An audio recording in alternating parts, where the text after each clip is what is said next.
Hello, friends. Welcome back to the Test Those Breasts podcast. I am your host, Jamie Vaughn. I'm a retired teacher of 20 years and a breast cancer thriver turned staunch, unapologetic, loud supporter and advocate for others, bringing education and awareness through a myriad of medical experts, therapists, caregivers, and other survivors.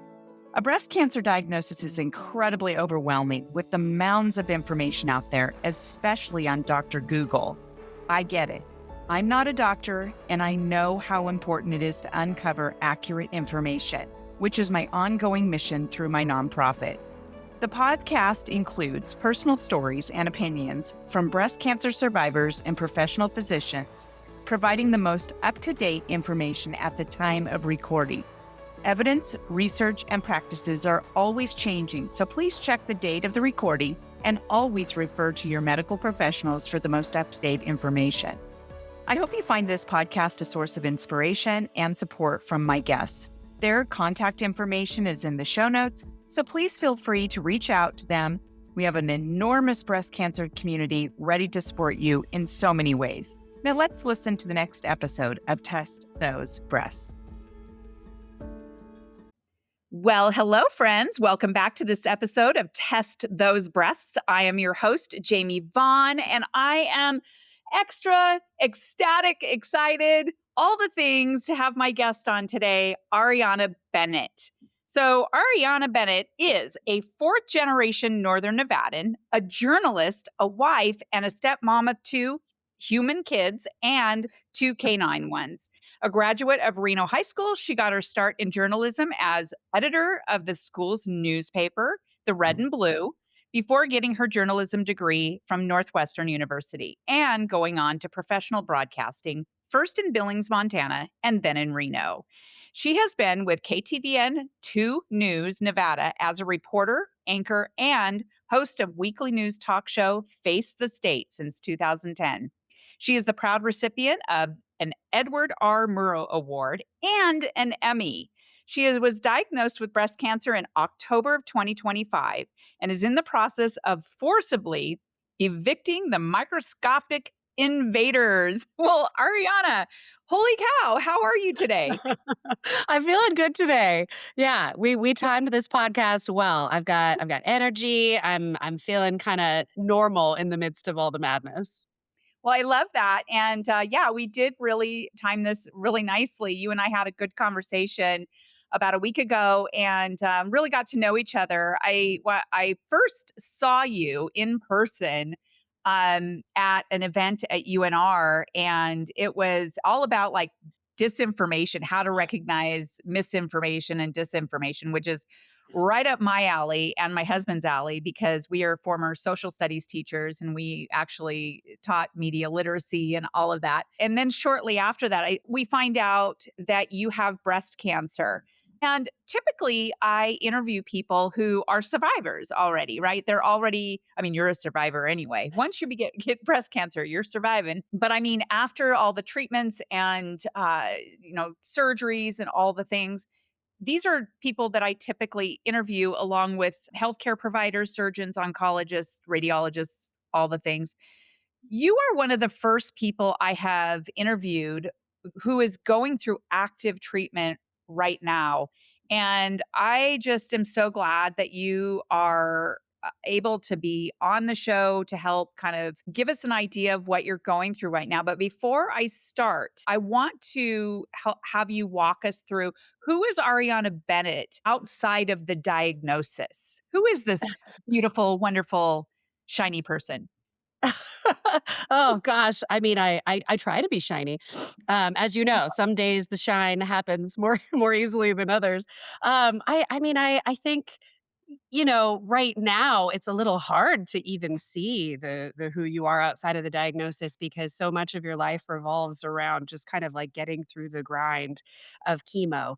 But normally I am a passionate journalist. I love my job. I love my family and I love spending as much time outdoors as possible. So, normally I'd be out hiking up some mountains with my kids and dogs and, coming back and eating some good food and enjoying time with my family. And so I'm still able to do some of that, but just kind of to a lesser degree right now, which is occasionally hard to accept. But I'm a proud Northern Nevadan, would never want to live anywhere else. So yeah, that's pretty much me.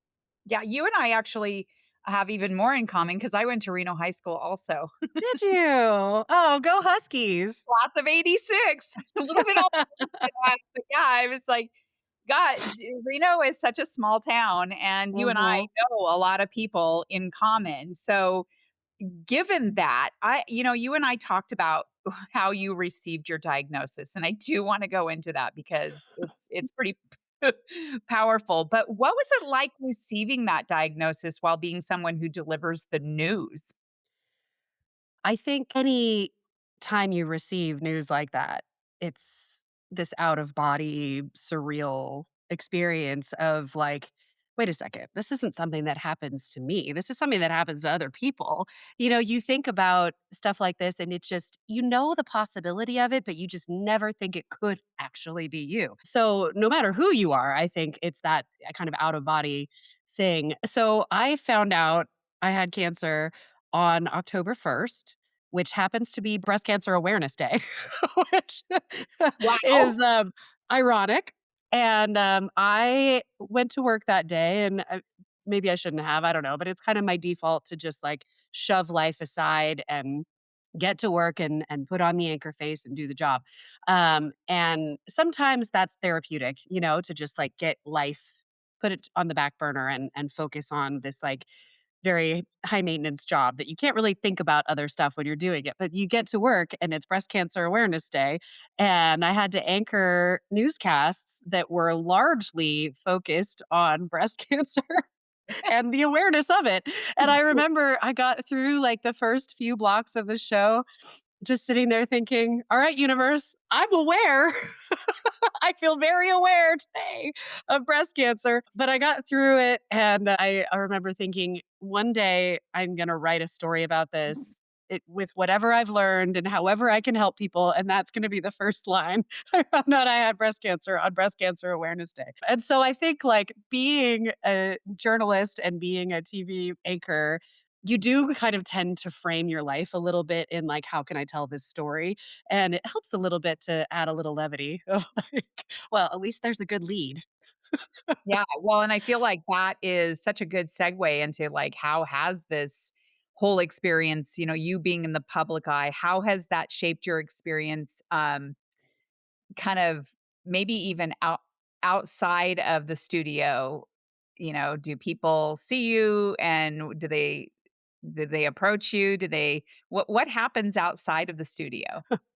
Yeah, I mean, I it's a rare day that I go to the grocery store and I don't run into a friendly viewer who wants to say hello and talk about usually face the state, but sometimes other things. Going through a health crisis publicly, I've had a lot of people be like, "Oh my gosh, I can't believe you're sharing this with everybody." And they think it's all brave, but personally, I find it to be way easier to Mhm. be public about it rather than trying to hide it because I'm a out loud processor kind of person. I love people and I'm community oriented. So the idea of like going around with this big secret, trying to pretend it's not happening to me would be exhausting. But being really open about it allows me to just be like, "Yep, like this is what's happening and I'm not embarrassed. There's nothing to be ashamed of and if I can turn this into something helpful, then I would like to do that." So I've had now not just the conversations about face the state at the grocery store, but about cancer. And it's been kind of amazing how many people have approached me with their own stories of survivorship, having breast cancer themselves or other types of cancer, or having someone in their family go through it. It really touches all of us. And so everyone has a story and they relate. And I think like it's this great kind of cathartic community moment to be able to talk about all this stuff with people and process together. I'm gonna get all emotional because that's just the nature of the beast right now, but I really am so grateful for everyone who's reached out because it does make it feel like this great supportive community. You don't have to be alone when you're going through it, and I think that makes a huge difference. For sure. I'm a very open person too, which is one of the reasons I do this podcast. I have conversations with so many people, and everywhere I go, I always run into someone also who's had even colon cancer or uterine cancer or, Mhm. whatever. And we just all have this thing that we have in common. We understand each other, and it is Yeah. emotional. And part of that emotion is, I definitely know this, is that the community that you sort of are surrounded with, and you meet so many people that I think is meant to be. Like, I feel like you and I are connected for a reason. I've been following you. I knew about your diagnosis, and I said, maybe someday I'll reach out to Ariana, and I finally did.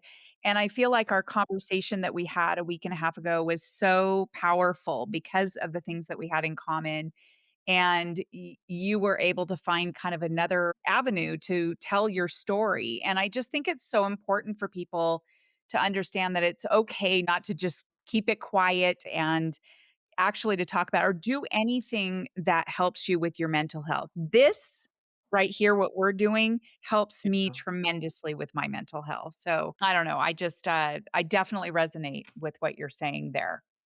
So It's free taking it one, therapy, Jamie. It's free it therapy. is. That's what I tell Yeah. everybody. Yeah. Okay. So, this whole idea of taking it one day of a at a time, what does that look like for you right now? Because you're right in the midst of it. What does that look like?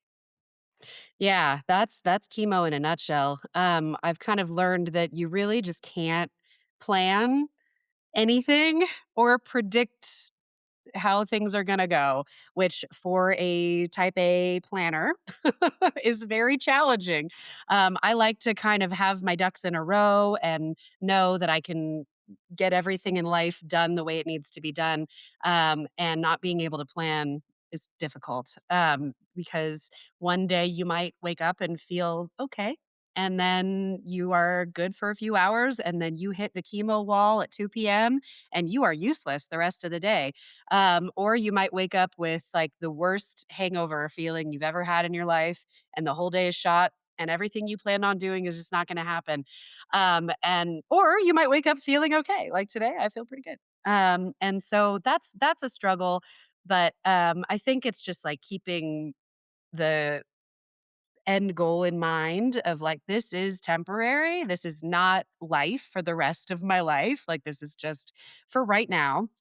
I can get through, for me, the total length of treatment is 3 months. I can get through 3 months, and I'm already halfway. So we'll get through the other half and then see what is it looks like on the other side. But it's just kind of like relaxing your expectations a little bit, resisting the urge to control and Mhm. plan. Thankfully, everyone in my life has been amazingly flexible. My job has been so understanding and fantastic. I went to work yesterday and I recorded an episode of Face the State, and I was planning on staying and anchoring. I was like, "Okay, I feel okay, like, I can do it," and my boss was literally like, "You've done enough. Go home." Like, "We're fine." So they've been amazing, and I know that's really helpful. I know not everybody has a situation like Right. that, so super, super grateful for that too. Yeah, and we'll talk about that disparity, in a little bit, because I really do wanna hit on that. What type of breast cancer do you have? I have, invasive ductal carcinoma, or I should say had, because Ah, they got yeah, it all out, good. with the double mastectomy I had in November. So, it was not a huge tumor, and when I first got diagnosed, they put me at stage 1B. Mhm. They said, "This looks like we caught it early, and there's every possibility that you're not gonna need any chemo or radiation after the fact." But then after the surgery, they send the tumor out as you know, but listeners might not, out for pathology, and they get something called an oncotype score Yeah. back. And the oncotype score assesses 21 different genetic markers of my specific cancer, which I think is amazing science. And Mhm. it basically gives you an idea of how likely your exact tumor is to recur. Okay. And the scary thing about a situation like this is since I don't have any breast tissue left, it's not going to recur as breast cancer. It's going to recur somewhere else. Ooh. And because my cancer is hormone sensitive, I'm HER2 negative and BRPR positive. That means that any part of my body that has hormone receptors could be vulnerable to growing the cancer. So that could be bones, liver, brain, places where you really don't want to have recurrence of cancer. So they basically said to me, you have a high chance of your cancer recurring based on this oncotype score, and we highly recommend chemo, which was just a gut punch because I think, you're just so hoping that you're not going to need it, that the surgery is enough, and that you'll be able to go on with your life after healing up from that. And then to be told, nope, your cancer journey is going to be a lot different than you expected sucks. But we're in it now and getting through it. How is your oncologist with this? Are they, empathetic? Or what are they what's your experience? You know what's funny? I have so little time with the actual oncologist. I spend almost all my time with the nursing staff, and they are spectacularly amazing in every way. Truly, people who I would love to befriend and keep once this is all over because they're so funny and smart and caring and awesome. I am at the Conrad Breast Center now. It was not my original place where I started. I ended up switching for a variety of reasons. I'm very, very happy at Conrad. And my oncologist is great. He listened to me, which I felt I really needed, heard my specific situation. I had some concerns about different types of chemo and the side effects that they can have. I'm 38, so I hopefully have a long life ahead of me. And I had a lot of concerns about certain types of chemo can have more long term consequences than others, specifically on your cardiovascular system. And so initially, when we were making my treatment plan, I was concerned about some things and he really listened. He heard me. I said, "Look, I am 38. I'm an active person. I am made happy by hiking up mountains. And if I can't do that in my life because this chemo damages my heart or lungs, it's going to really impact my quality of life. Is there a way that we can kind of mitigate this concern?" And he heard me and was like, "Yep." He's like, "I hear you. Okay, let's maybe look at this different type of treatment rather than this one." And so that's how we kind of came up with a collaborative plan together. And that was, I think, what I had been missing in my first spot. I didn't feel like it was as much of a dialogue, and I really appreciated that at Conrad. So that's been great. And then, well, Conrad just in general, for anyone who hasn't been there, is a beautiful facility. It's like brand new, picture windows overlooking the mountains, private chemo infusion rooms with heated massage chairs, and like they've kind of reinvented the wheel when it comes to women's health. I've learned a lot about just kind of the standard of care and how it's done in some places, and Conrad is doing it differently and better. And it shows. They really put a lot of thought into the patient experience and how they could improve on, how it's always been done. And I've been very, very impressed. I'm really excited to hear that. I remember interviewing another surgeon who it was before the center opened, and she was talking about all the things they had planned.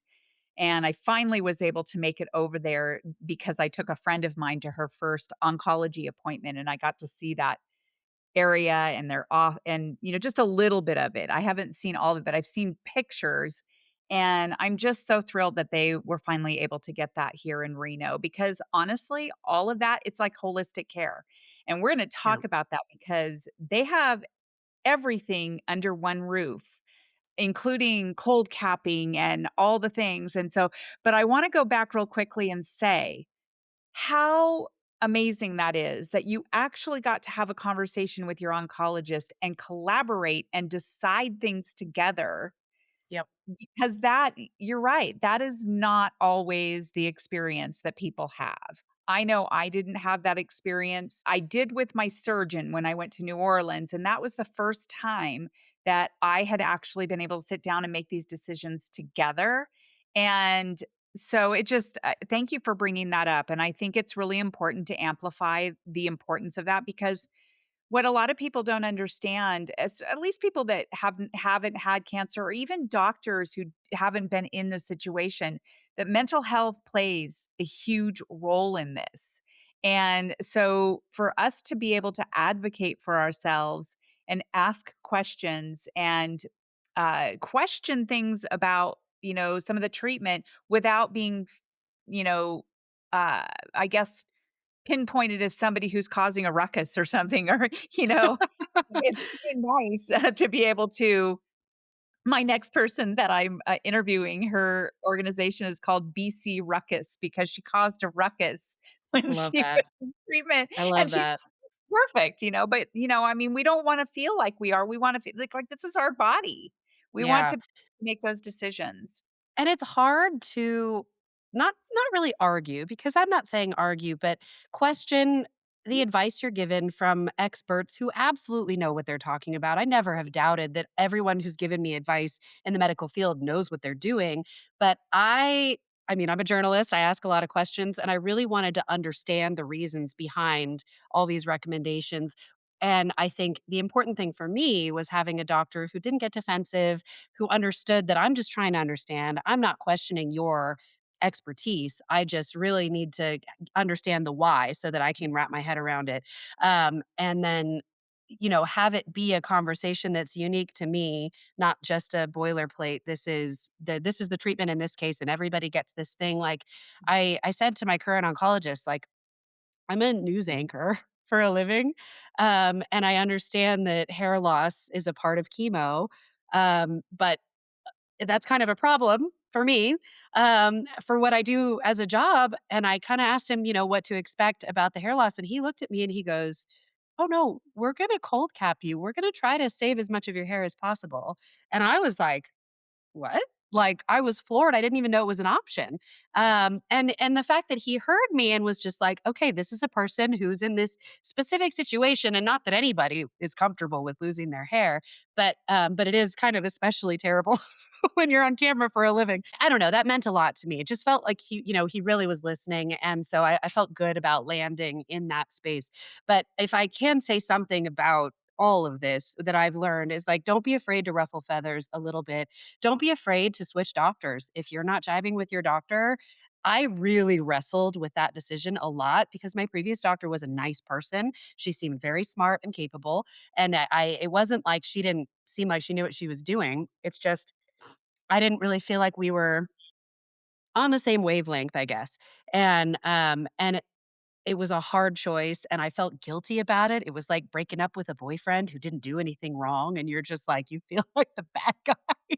But at the end of the day, I ended up in a place that was a much better fit for me. So I would really recommend, if you're not feeling it, to look around. It can't hurt to get another opinion, and don't worry about ruffling feathers. Advocate for yourself, because this is your body and your life, and you're Yes. going to be going through something hard. Every little bit that you can make slightly easier on yourself, you should.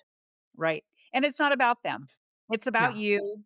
And there's such a huge theme that is reoccurring in my life is this whole thing about boundaries too. We are allowed to create boundaries Yeah. and we are allowed to get a second opinion and a third opinion and a fourth opinion if that's what it takes for you to feel comfortable in where you are. So I'm so Right. glad that you found a home at the Conrad Brett Center and I'm thrilled that he brought up cold capping because I didn't even know what that was until I already found out I was gonna lose my hair.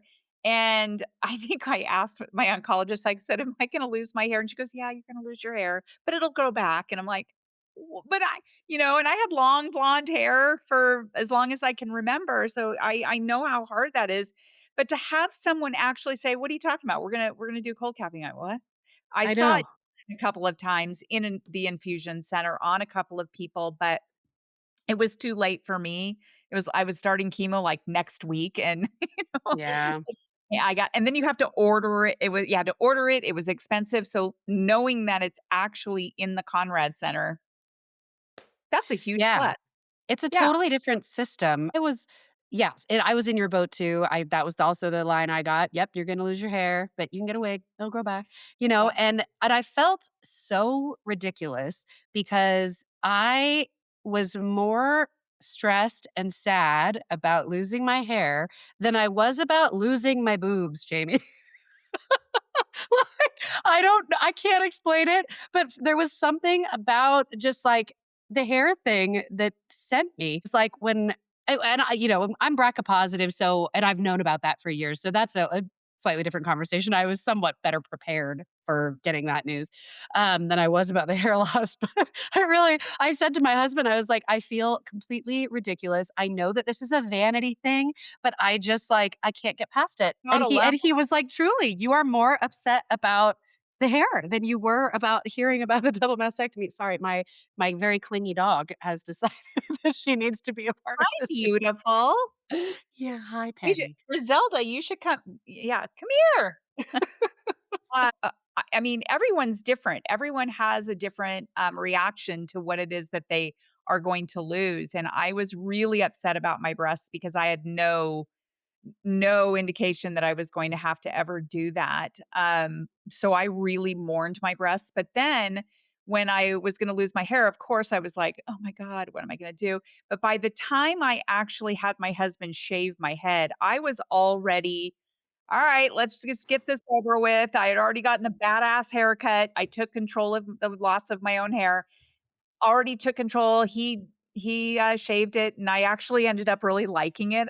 Everybody called me GI Jamie, and, of course, it started patching, and then I started wearing my turbans and little beanies and things like that. But, yeah, I mean, it just really smacks you upside the face, of these things that you are going to lose control over, just like your energy when sometimes you wake up and you're just gone, you're like, "I can't even move." You have to succumb to that. You can't Yeah. and you have to be okay and very flexible about what you can and cannot do. So, yeah, um gosh, it's all coming back to me. I want to go back to community. When you were talking about, running into people and having conversations and opening up, and I think that there's a place that people can go regardless of whether they're open with their story on a podcast or on the news or, at a grocery store or whatever. If there is someone who just really doesn't talk about it a lot, Cancer Community Clubhouse, Natalie Stevenson started that. I don't know if you are aware of that. Is a wonderful organization that supports cancer patients and survivors. And so finding a community place like that in your area, because I have an audience that goes outside of Reno, that is so important. And there's so many people who don't even know it exists. So I try to amplify it quite a bit so people know. Nevada Cancer Coalition is super good with navigation and resources to get out there to people so that they know all of the support systems. And so I really do think that that's really important. And I'm actually on one of their navigation cohorts right now. So I'm getting such a better idea of how Nevada Cancer Coalition works and all of the organizations and just patient advocates like me that they work with. And it's just brilliant. I love it. And there's always room for improvement, which is what we're working on right now, where all the gaps are. Yeah. Um, okay, so what have you learned through the process that you wish more people knew? Hmm. Well, a big one for me is the early detection and screening piece of all this. So I mentioned earlier that I'm BRCA positive. I knew already because my mom is BRCA positive. So I got tested years ago, found out, and ever since then I've been on an every 6-month screening protocol. And that is the only reason we found the cancer because I'm, as I mentioned, 38. So I'm still too young for standard mammograms to be recommended if I didn't already know my risk. So if I had no idea about my genetic risk or my family history, which is the case for a lot of people, I wouldn't have been getting the screening to begin with. And for a while, I was resistant to getting the BRCA test because I just didn't wanna carry that. it's just when you're young and you're in your 20s and you're single or you're going through college, you're starting your career, you're doing all this stuff, you're thinking about like I knew what was going to be recommended once I got a BRCA diagnosis if I was BRCA positive, and it's radical. It's double mastectomy, it's having your ovaries taken out, it is being put on medication that has side effects. There's a lot of big decisions you have to make when you get a BRCA diagnosis. And so for a long time, I really was like, I don't want to know. I don't want to know because I'm not willing to do the surgeries yet, basically. And eventually I did obviously get the test and I got my results and I got on the screening protocol and everything. But what scares me is it was kind of almost like a split second decision to get tested. And it was my gynecologist, who is amazing, who really pushed for it. And because she was pushy, I got the test, and that this is, down the line, the screening that ended up saving my life.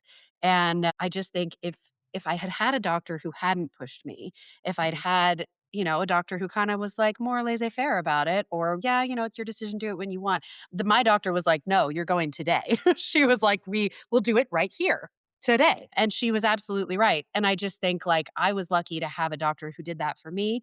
And I would really like other people to know that even though that knowledge is heavy and scary, it is really important to have. And so don't do what I did. Like, do it early, do it often, get your screening, find out about your genetic risk, because there are things that you can do to mitigate the risk or at the very least catch it early so that it doesn't become a death sentence. And I wish more people knew that. And so I'm pushing that message pretty hard. If you have a family history, if you have any potential for genetic risk, find out. Find out now, because you don't want to find out when it's too late, and that would have been Yes. the reality for me. So I sent you a link, and some of you might have seen Olivia Munn pushes this really hard. I don't know if you followed her story at all, but she's all about the lifetime breast cancer risk assessment test. It's free, it's online, and worth taking at the very least. You can do it from home. You don't even have to have blood drawn to do that. But that could be a good launching point to finding out if, maybe need a little extra screening. Because in my case, my BRCA diagnosis got me access to a breast MRI once a year that insurance paid for. And it wouldn't have if I didn't have that. And the MRI was what caught my cancer because the mammogram didn't catch it and an ultrasound didn't catch it. was clear on both Do of you those.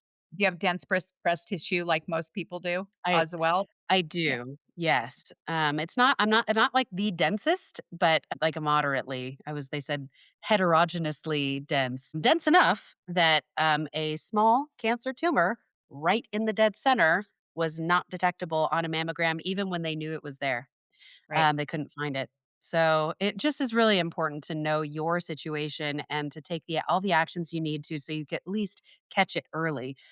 There's also a lot of research that shows that taking hormonal birth control can reduce your risk of ovarian cancer, which is also raised if you have BRCA. So that's an easy fix, like if you don't want to do these extreme measures, you can go on hormonal birth control. It's like a 50% reduction in risk. So that's worth looking into also. I guess the important piece is it's actionable. It doesn't necessarily have to mean the radical surgeries right away, but at the very least, you get the screenings so that Right. if it happens to you, you catch it early. Hi, friends. Before we wrap up part one, I just want to say this. What Ariana shared about almost not getting that test, that matters because early detection, knowing your risk, those are the things that change outcomes. So we're going to pause here. In part two, we're going to get into what really happens after the diagnosis, what treatment actually looks like, how she's navigating chemo, and what's helping her get through it day by day. You are not going to want to miss that conversation. Friends, thank you so much for listening to this episode of Test Those Breasts. I hope you got some great, much needed information that will help you with your journey. As always, I am open to guests to add value to my show, and I'm also open to being a guest on other podcasts where I can add value. So please reach out if you'd like to collaborate. My contact information is in the show notes. And as a reminder, rating, reviewing, and sharing this podcast will truly help build a bigger audience all over the world. I thank you for your efforts. I look forward to sharing my next episode of Test Those Breasts.